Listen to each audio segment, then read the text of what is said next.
Praise be to the baby Jesus, we've actually got some sun, which means that I can show you this fella. This is the Allpowers S700 battery backup, and it's absolutely excellent. The one that I've shown you previously, the S500, is also excellent, but this one is basically an upgrade on the older model. Allow me to explain. You'll have to forgive me because I'm reading from the plate on the bottom of here because I've got an awful memory and there's no way I'll be able to remember these figures.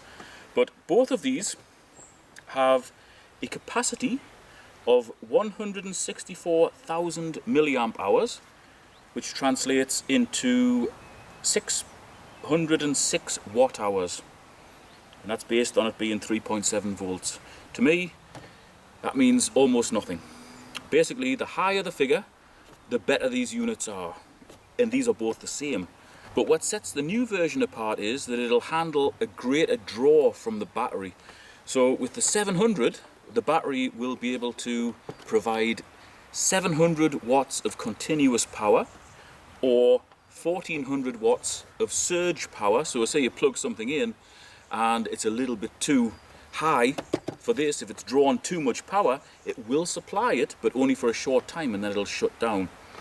With the previous model, the S500, continuous wattage was 500 watts and the surged wattage was 1000 watts. So that's a bit of an improvement, but that's not the only improvement. Also, the Type C output, which is the little one on the front of here somewhere. Where are we? Type C? No, it's on the side. Got your USBs and then you've got your Type Cs. That one has also been upgraded for the S700, which means that it can draw 100 watts out as opposed to 60 watts out. And that makes a difference, especially if you've got quite a high wattage laptop or tablet or something like that that runs off the C input. This fella will be way more capable of supplying it with enough power than the previous model. Also, the USB outlets have been beefed up in the S700, which means that they now support, a lot more fast charging sockets. Basically, you're going to charge things faster and better with the newer model. And also the DC outlet, which is basically your tab lighter. I have to explain that for you guys in the US, which is basically the cigarette lighter or car input or car output socket, which is that one. In the UK we call it a tab lighter because on old cars you used to have this thing that you press down and it would warm up and you'd use it to light cigarettes with.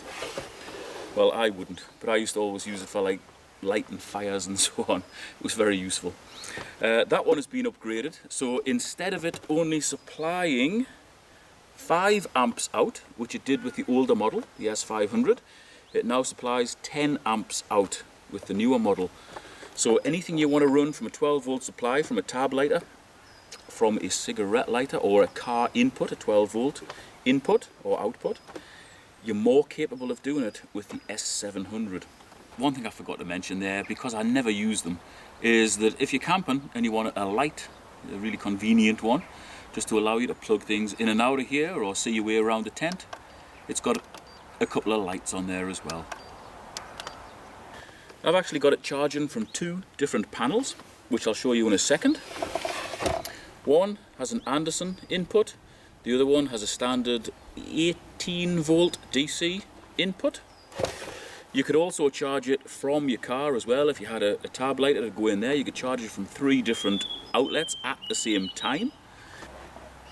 Now the sun's just gone in and it's still feeding in 73 watts of power to charge this up.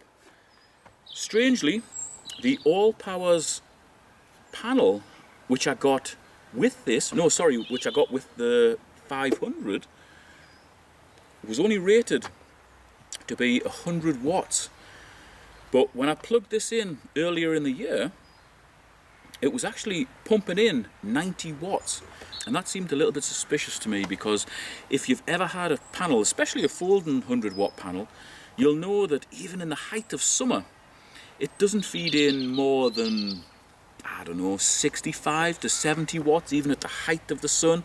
However, the Allpowers 100 watt, or supposedly 100 watt panel, was consistently feeding in 90 watts of power into either of these, which made me think that perhaps these were having a little bit of a trickery.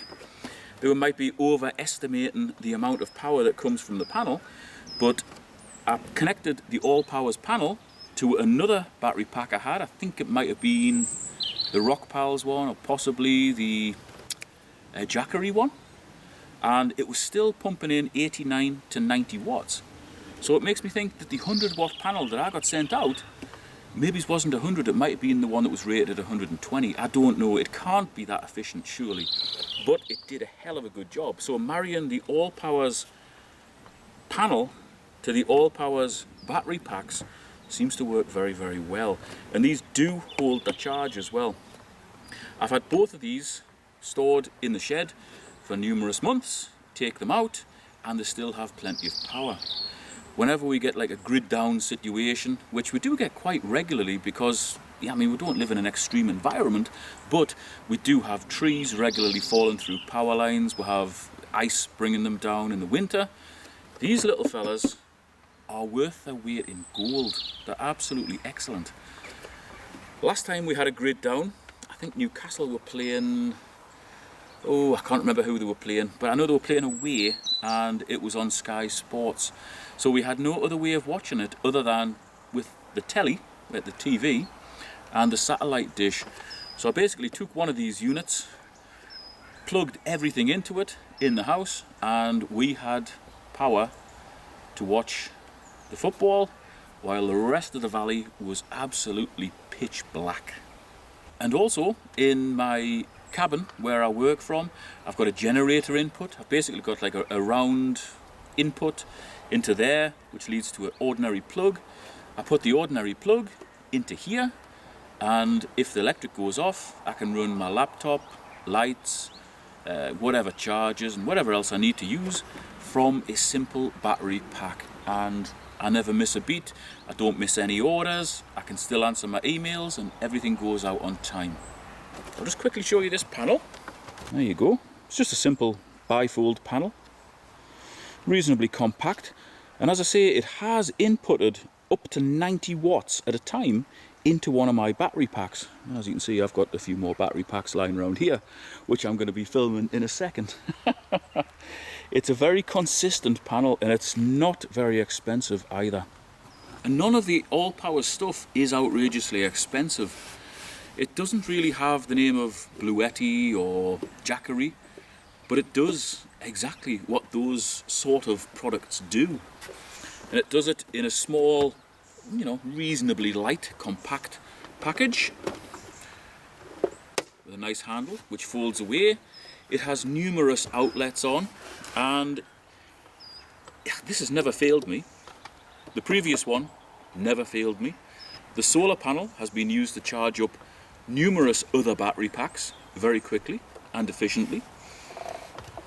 And I think if you were looking to spend money on something which will see you through a power outage, then you could make a lot worse choices than getting one of these fellas. This is the S700. Interested in this or the panel? I will put links to it in the video description. Thanks for watching, and I shall see you next time.